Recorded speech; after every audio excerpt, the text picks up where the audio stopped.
adik-adik, selamat pagi. Aku mau kenal Tuhan, aku mau cinta Tuhan melalui firman-Nya. Nah, senang sekali loh Seika bisa menemani adik-adik lagi di dalam renungan harian sekolah minggu GKTB. Dan Lause Ika berharap adik-adik semuanya yang ada di rumah dalam keadaan yang sehat, dalam keadaan yang baik ya, dan terus semangat di dalam merenungkan kebenaran firman Tuhan tiap-tiap hari. Ingat ya adik-adik ya, kita harus tekun untuk merenungkan kebenaran firman Tuhan. Nah, hari ini sebelum kita mau belajar lagi tentang kebenaran firman Tuhan, kita berdoa. Tuhan Yesus, terima kasih di pagi hari ini untuk kesempatan yang indah yang Tuhan berikan bagi kami. Dan sekarang kami mau merenungkan kebenaran firman-Mu. Kiranya Tuhan tolong kami, Tuhan pimpin kami supaya kami mengerti dan memahami serta melakukannya di dalam kehidupan kami hari lepas hari. Dalam nama Tuhan Yesus Kristus kami sudah berdoa. Amin. Nah, adik-adik, di pagi hari ini kita masih mau merenungkan kebenaran firman Tuhan di dalam kitab Hakim-Hakim pasalnya yang ke-14 ayatnya yang ke-10.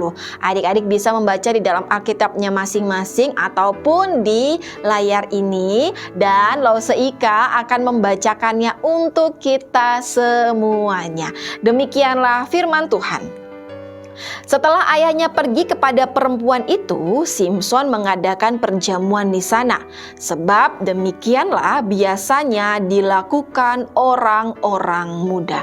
Nah, adik-adik, seperti yang Lausomela telah sampaikan di dalam renungan harian yang kemarin, bagaimana Simson melakukan kesalahan. Dan di pagi hari ini pun kita juga dapat belajar bersama-sama.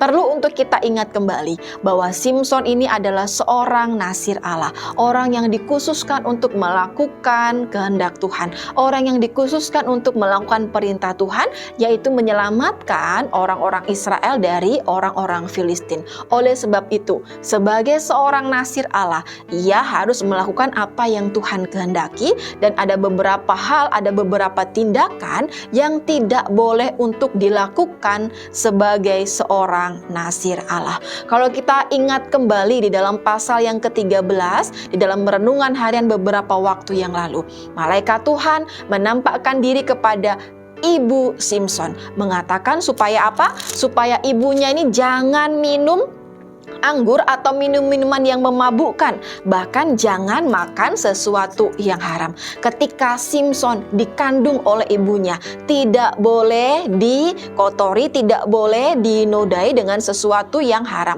sesuatu yang memabukkan. Tetapi ketika ia beranjak dewasa, ketika ayahnya telah pergi kepada perempuan itu, kepada perempuan Filistin yang ia sukai, ternyata Simson mengadakan perjamuan. Simson minum anggur. Simson minum anggur yang dapat memabukkannya. Ia lupa bahwa ia adalah seorang nasir Allah, dan yang pastinya ia seharusnya tidak boleh untuk minum anggur. Karena apa? Kalau dia meminum anggur, maka ia akan tidak dapat lagi mengendalikan dirinya. Bahkan kalau kita baca nantinya di dalam kisah selanjutnya, ia membuat taruhan yang merugikan dirinya sendiri. Ketika ia meminum anggur, ia mabuk sehingga ia membuat taruhan yang merugikan dirinya sendiri. Simson melakukan kesalahan. Simson melanggar perintah Tuhan. Simson lupa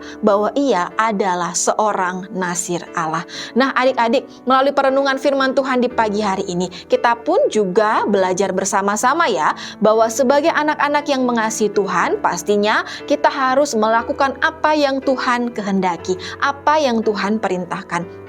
Kalau Tuhan perintahkan untuk kita jangan berbohong, jangan mencuri, kita harus taati. Bahkan kalau Tuhan perintahkan untuk kita menjadi anak-anak yang taat kepada orang tua, dengar-dengaran kepada orang tua, maka kita harus taati. Kalau Tuhan perintahkan kita untuk rajin membaca firman Tuhan, untuk rajin berdoa, maka kita harus taati. Jangan sampai kita ini menjadi anak-anak yang melanggar perintah Tuhan. Jangan sampai kita membiarkan diri kita ini melakukan dosa terus-menerus. Jangan sampai kita ini membiarkan diri kita ini untuk melakukan pelanggaran-pelanggaran. Ingat ya adik-adik ya, sebagai anak-anak yang mengasihi Tuhan, pastinya kita mau melakukan apa yang Tuhan kehendaki. Kita mau jadi anak yang taat dan setia kepada Tuhan. Dan ingat, kalau kita mau jadi anak yang taat kepada Tuhan, kalau kita mau jadi anak yang setia kepada Tuhan, bukan nanti kita lakukan pada saat kita dewasa. Tidak ya adik-adik ya. Kita harus belajar taat kepada Tuhan dari kita sejak kecil. Dari saat ini kita mau belajar taat kepada Tuhan. Nah, Lose harap kita semuanya dapat melakukan firman Tuhan di pagi hari ini. Oleh sebab itu, doa Lose, biarlah kita semuanya menjadi anak-anak yang terus semakin mengasihi dan bertumbuh kepada Tuhan. Amin untuk firman Tuhan di pagi hari ini. Mari kita berdoa. Tuhan Yesus, terima kasih untuk renungan firman-Mu di pagi hari ini yang boleh kami dengarkan bersama-sama. Kami berdoa kiranya Tuhan tolong kami supaya kami boleh menjadi anak-anak yang taat kepada Tuhan, supaya menjadi anak-anak yang terus melakukan kehendak Tuhan dan perintah Tuhan dalam kehidupan kami. Dan kami juga berdoa menyerahkan untuk semua kegiatan di sepanjang hari ini. Kami berdoa kiranya Tuhan tolong kami semuanya, bahkan papa mama di dalam pekerjaan, bahkan kesehatan mereka semuanya. Dalam nama Tuhan Yesus Kristus kami sudah berdoa. Amin. Nah adik-adik, sekian dulu perenungan firman Tuhan di pagi hari ini ya. Sampai ketemu lagi di dalam renungan-renungan harian selanjutnya. Dan jangan lupa harus terus jaga kesehatan. Selamat beraktivitas untuk kita semuanya. Happy weekend ya adik-adik ya. Bye-bye.